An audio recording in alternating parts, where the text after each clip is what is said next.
There is a mistake people make every day that costs them far more than money. They give away pieces of themselves. Not because they are forced to, not because they are weak, because they don't realize the value of what they're handing over. A person asks for your attention. You give it. Another asks for your peace. You surrender it. Another demands your approval, your energy, your time, your emotional stability. And little by little, without noticing, you become exhausted. Not from what life has done to you, but from what you've allowed others to take from you. The Stoics understood a truth that modern people often forget. Not everyone deserves access to everything you possess. Some things must be protected. Some things must be guarded. Some things should never be handed over, even when people ask politely. Because the moment you give them away, reclaiming them becomes difficult. Marcus Aurelius ruled an empire, yet he constantly reminded himself that the mind must remain under his own command. Not under the command of critics. Not under the command of praise. Not under the command of circumstances. His. Today we're exposing 5 things you should never give people, even when they ask. And the final one is the thing most people surrender every single day without realizing it. If you're committed to building an unshakable mind, subscribe to the Unbroken Protocol. Because while most people are trying to fit into the world, we're here to build the strength required to rise above it. Number 1.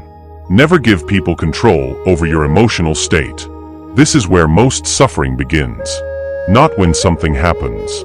When someone gains the power to determine how you feel. Think about it. How many times has a single comment ruined your day? How many times has someone's opinion stayed in your mind for hours? How many times has criticism followed you home? Most people unknowingly hand over emotional authority to strangers. A compliment makes them feel valuable. An insult makes them feel worthless. Praise lifts them. Criticism crushes them. Their emotional state becomes a remote control held by everyone except themselves. And that is dangerous. There was a young soldier who desperately wanted respect. Whenever people praised him, he walked taller. Whenever people questioned him, he became angry. Whenever someone doubted him, he spent days trying to prove them wrong. One evening he approached an older commander. The commander listened quietly and then asked, "Why do you keep handing strangers the keys to your mind?" The soldier didn't understand. The commander continued, "If a few words can control your peace, then your peace doesn't belong to you." That sentence stayed with him, because it exposed something uncomfortable. He believed he was strong, but his emotions were being controlled by people who barely knew him. Most people live exactly this way. They wake up emotionally stable. Then a comment appears online. A coworker says something negative. A family member criticizes a decision. And suddenly their entire emotional state changes. Not because reality changed. Because someone else's opinion became more important than their own judgment. The Stoics refused to live this way. Epictetus taught that people are disturbed not by events, but by their interpretation of events. The insult isn't the problem. Your reaction is. The criticism isn't the problem. Your attachment to it is. The challenge isn't the problem. Your judgment about it is. This doesn't mean becoming emotionless. It means becoming sovereign. It means refusing to let every passing opinion determine your internal state. Because if someone can control your emotions, they can control your life. And once people discover they have that power, some will use it. Protect your emotional independence. Not through anger. Not through isolation. Through self-mastery. Because peace becomes possible only when your emotional state belongs to you. And nobody else. Number 2. Never give people unlimited access to your time. Time is strange. People guard their money. Protect their possessions. Secure their property. Yet they give away their time as though it has no value. The Stoics considered time the most valuable possession a person could have. Because unlike money, once it's spent, it never returns. There was a merchant known throughout his city for his generosity. Everyone admired him. Whenever someone needed help, he said yes. Whenever someone needed a favor, he said yes. Whenever someone requested his presence, he said yes. Years passed. One day he realized something disturbing. His life was filled with obligations he never chose. His schedule belonged to everyone else. His goals remained unfinished. His dreams remained delayed. Not because he lacked ability, because he lacked boundaries. He had confused availability with virtue. Many people make the same mistake. They believe saying yes makes them kind. But endless yes often create resentment. Every unnecessary commitment consumes time. Every distraction consumes time. Every obligation consumes time. And eventually, you wake up wondering where your life went. Seneca warned that people carefully protect their property, but casually waste their lives. Nothing has changed. People still give away hours they can never recover. Not because others force them. Because they never learned that time requires protection. This doesn't mean becoming selfish. It means becoming intentional. Some people will ask for your time because they genuinely value you. Others will ask because they value what your time can do for them. The difference matters. Every time you say yes to something, you're saying no to something else. Every hour given away is an hour removed from another possibility. Your health, your family, your mission, your growth, your peace. The strongest people understand that boundaries are not barriers. They are filters. They allow what matters and reject what doesn't. You don't owe unlimited access to anyone. Not friends. Not co-workers. Not strangers. Not even people who become upset when you say no. Because your time is your life. And anyone asking for your time is asking for a piece of your life. Choose carefully who receives it. Because once given, it never comes back. Number 3. Never give people your self-respect. There is something more valuable than reputation. More valuable than popularity. More valuable than approval. And once it's lost, rebuilding it can take years. Self-respect. Most people think self-respect disappears all at once. It doesn't. It disappears in small compromises. One excuse at a time. One tolerated disrespect at a time. One abandoned principle at a time. One act of betrayal against yourself at a time. And that's what makes it dangerous. Because the loss is gradual. You rarely notice it happening. There was a young man who desperately wanted to be accepted. Whenever his friends mocked his goals, he laughed along. Whenever they pressured him to ignore his values, he complied. Whenever they crossed boundaries, he stayed silent. He told himself he was being flexible, easygoing, understanding. But deep down, something was changing. Every time he ignored his own standards to gain acceptance, he felt weaker. Every time he abandoned his principles to avoid conflict, he felt smaller. Every time he betrayed himself to please others, he lost another piece of his confidence. One day he looked in the mirror and realized something painful. The people around him respected him less than ever, not more. Because people often sense when someone doesn't respect themselves. And when self-respect disappears, confidence follows. Peace follows. Strength follows. Everything begins to erode. Most people believe confidence comes from achievement. Sometimes it does. But often confidence comes from something simpler. Keeping promises to yourself. Living according to your principles. Refusing to abandon your values when pressure appears. Because every time you honor your word, you send a message to yourself. I can trust myself. And trust is the foundation of self-respect. Marcus Aurelius constantly reminded himself to remain true to his nature. Not because it was easy. Because he understood the cost of compromise. The world will constantly offer opportunities to betray yourself. For approval. For convenience. For comfort. For temporary gain. The question is whether you accept those offers. There will be moments when standing firm costs you popularity. Moments when speaking honestly costs you acceptance. Moments when protecting your standards costs you relationships. Those moments reveal character. Not when life is easy. When it becomes expensive to remain yourself. Many people spend years trying to earn respect from others, while neglecting the respect that matters most. Their own. And no amount of praise can replace it. You can fool the world. You can build a reputation. You can create an image. But at the end of the day, you still live with yourself. You still hear your own thoughts. You still know which promises you kept and which promises you abandoned. That is why self-respect is priceless, because it cannot be borrowed, purchased, inherited, or faked. It must be earned, again and again, through action, through discipline, through integrity.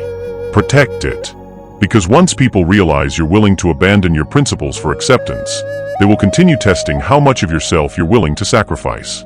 And if you keep sacrificing pieces of yourself, eventually there won't be much left. Never give people your self-respect, even if keeping it costs you approval. Approval is temporary. Self-respect lasts.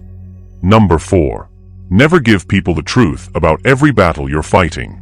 This lesson surprises many people, because modern culture encourages constant disclosure. Tell everyone everything. Share every struggle.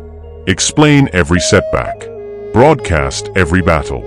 Yet the Stoics understood something important. Not every struggle should be public. Not every battle requires an audience. And not everyone deserves access to your vulnerabilities. There was a boxer preparing for an important fight. Training was brutal. His body ached. His confidence fluctuated. Some days he felt strong. Other days he questioned everything. But each morning he returned to training. One of his friends constantly urged him to complain publicly, to explain every difficulty, to seek sympathy, to tell everyone how hard things were. The boxer refused. Months later, after winning the fight, someone asked why he remained so quiet throughout the process. His answer was simple: because I was busy fighting the battle, not narrating it. That response contains more wisdom than most people realize. Many individuals spend so much time discussing their struggles that they have little energy left to overcome them. Talking creates the illusion of progress. Attention creates the illusion of achievement. Sympathy creates the illusion of support. But illusions don't solve problems. Action does. This doesn't mean you should suffer alone. It doesn't mean you should never seek guidance. Wise counsel is valuable. Trusted relationships matter. But there is a difference between seeking help and seeking attention. A difference between asking for wisdom and asking for validation. The Stoics believed strength often grows in silence. Not because silence is magical, because silence creates focus. When every struggle becomes public, outside opinions begin influencing your judgment. People project fears onto you, doubts onto you, limitations onto you. And before long, you're carrying not only your own burden but theirs as well. Consider a seed beneath the soil. Nobody applauds it. Nobody notices it. Nobody celebrates it. Yet that hidden stage is where growth occurs. The same is true in life. Some of your greatest transformations will happen privately, away from attention, away from applause, away from recognition. And that's okay. In fact, that's often where real strength is built. Not everyone deserves access to your unfinished chapters. Not everyone deserves a front row seat to your personal battles. Some people genuinely want to help. Others simply enjoy observing struggle. Learn the difference. Because oversharing often gives people information they have not earned. Protect your inner world. Not out of fear, out of wisdom. Work quietly. Heal quietly. Grow quietly. And let results speak where explanations are unnecessary. The strongest oak in the forest did not announce its growth every day. It simply continued growing. Everything before this was preparation. Because the final thing you should never give people is the one that determines the quality of your entire life. Most people surrender it without realizing it. And once they do, they spend years wondering why they feel lost, why they feel disconnected, why they feel trapped inside a life that doesn't feel like their own. The final lesson is not about time, not about emotions, not about privacy. It's about identity. And identity is where everything changes. Number 5. Never give people the power to define who you are. This is where lives are won, and where lives are quietly destroyed. Not through failure, not through bad luck, not through a lack of opportunity, but through a decision most people make without realizing it. The decision to let other people tell them who they are. Think about how early it begins. A child is called shy, and eventually starts believing it. A student is told they're not smart enough, and eventually stops trying. A young man is told he's average.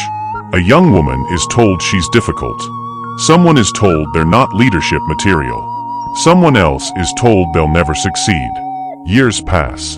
The words remain, not because they were true, because they were accepted. And once accepted, they become identity. There was a boy who grew up hearing the same sentence. You're not the disciplined one. His brother was disciplined. His brother was focused. His brother was reliable. He was the opposite. At least that's what everyone said. Over time, he stopped questioning it. When he procrastinated, it confirmed the label. When he quit, it confirmed the label. When he avoided responsibility, it confirmed the label. Eventually, he wasn't behaving that way because it was his nature. He was behaving that way because it had become his identity. One day, a teacher noticed something. The boy worked harder than anyone when given a challenge he cared about. The teacher pulled him aside. I don't think you're lazy. The boy laughed. Everyone says I am.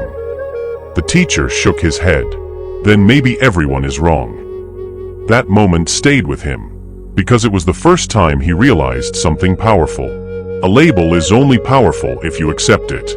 Most people never discover this. They spend decades living inside identities created by other people. Parents, friends, teachers, critics, co-workers, strangers, people who made observations and confused them for permanent truths. The Stoics refused to surrender their identity this way. Imagine if Marcus Aurelius allowed every critic to define him. Imagine if Epictetus accepted the judgments of people who saw him as nothing more than a slave. Imagine if every great thinker throughout history allowed society to decide their worth. History would be empty. Progress would be impossible. Character would never develop. Because every meaningful life eventually requires resistance. Resistance against expectations. Resistance against labels. Resistance against opinions. Resistance against the pressure to become what others find convenient. Most people don't suffer because they don't know who they are. They suffer because they've spent years becoming who everyone else expected them to be. And eventually something inside begins to rebel. A quiet voice. A persistent discomfort. A feeling that the life you're living doesn't belong to you. Because it doesn't. Not completely. Part of it belongs to expectations. Part of it belongs to fear. Part of it belongs to labels accepted long ago. And that creates conflict. The conflict between who you are and who you've been told to become. The world constantly tries to assign identities. Too ambitious. Too quiet. Too emotional. Too old. Too young. Too different. Too unrealistic. Too much. Too little. The labels never stop. The only thing that changes is whether you accept them. Because the moment you stop accepting labels, something remarkable happens. You become difficult to control. People can influence behavior, but controlling identity is far more powerful. If someone convinces you that you're incapable, they don't need to stop you. You'll stop yourself. If someone convinces you that you're weak, they don't need to limit you. You'll limit yourself. If someone convinces you that success belongs to other people, you'll never pursue it fully. The prison becomes internal. And internal prisons are the hardest to escape. Because the bars are invisible. Everything before this was surface level. Because emotional control matters. Time matters. Self-respect matters. Privacy matters. But identity determines all of them. Identity determines what you tolerate. Identity determines what you pursue. Identity determines what you believe you deserve. Identity determines the standards you accept. Identity determines the future you create. If a person sees themselves as powerless, they behave differently. If a person sees themselves as capable, they behave differently. If a person sees themselves as a victim, they behave differently. If a person sees themselves as responsible, they behave differently. The actions change because the identity changes. This is why protecting your identity is one of the most important responsibilities you'll ever have. Not your reputation. Your identity. Because reputation exists in other people's minds. Identity exists in yours. And one matters far more than the other. A reputation can be attacked, misunderstood, distorted, destroyed. Identity remains, as long as you refuse to surrender it. There comes a moment in every meaningful life when a person must decide whose voice carries the most weight, the crowd's voice, or their own. That decision changes everything. Because if the crowd wins, your future becomes predictable. You will make safe choices, expected choices, approved choices. You will live within boundaries designed by other people. You will chase goals chosen by other people. You will fear judgments created by other people. And eventually you will wake up inside a life that feels strangely unfamiliar. Not because it's terrible, because it isn't yours. Entire lives are lost this way. Not through tragedy, through conformity, through gradual surrender, through the slow abandonment of authentic identity. The Stoics warned against this repeatedly, because they understood a simple truth. The crowd often rewards comfort. Growth often requires discomfort. The crowd rewards agreement. Truth often requires disagreement. The crowd rewards predictability. Greatness often requires independence. If your identity depends on approval, your future depends on approval too. And approval is one of the least stable currencies in existence. People change their minds. Society changes its standards. Trends change. Opinions change. The crowd that praises you today may criticize you tomorrow. The crowd that ignores you today may celebrate you tomorrow. If your identity follows public opinion, your peace will never be secure. Because public opinion is unstable. Character is not. This is why the strongest people develop an internal standard. A private standard. A standard that remains intact regardless of applause or criticism. Not arrogance. Conviction. Not stubbornness. Clarity. Not ego. Self-knowledge. And self-knowledge creates freedom. Because once you know who you are, manipulation becomes difficult. Pressure becomes weaker. Criticism becomes less destructive. Praise becomes less intoxicating. You stop reacting to every opinion because you no longer require every opinion. You know where you stand. And that certainty creates strength. The modern world constantly encourages external validation. Likes, followers, recognition, approval, attention. Yet none of those things can answer the most important question. Who are you when nobody is watching? Who are you when applause disappears? Who are you when recognition fades? Who are you when criticism arrives? Who are you when circumstances become difficult? That person is your real identity, not the image, not the reputation, not the performance. The person who remains when everything external is removed. And that person must never be handed over to someone else. Not a critic, not a boss, not a relationship, not society, not even your past. Especially not your past. Because many people allow old mistakes to define them long after those mistakes should have expired. One failure becomes identity. One rejection becomes identity.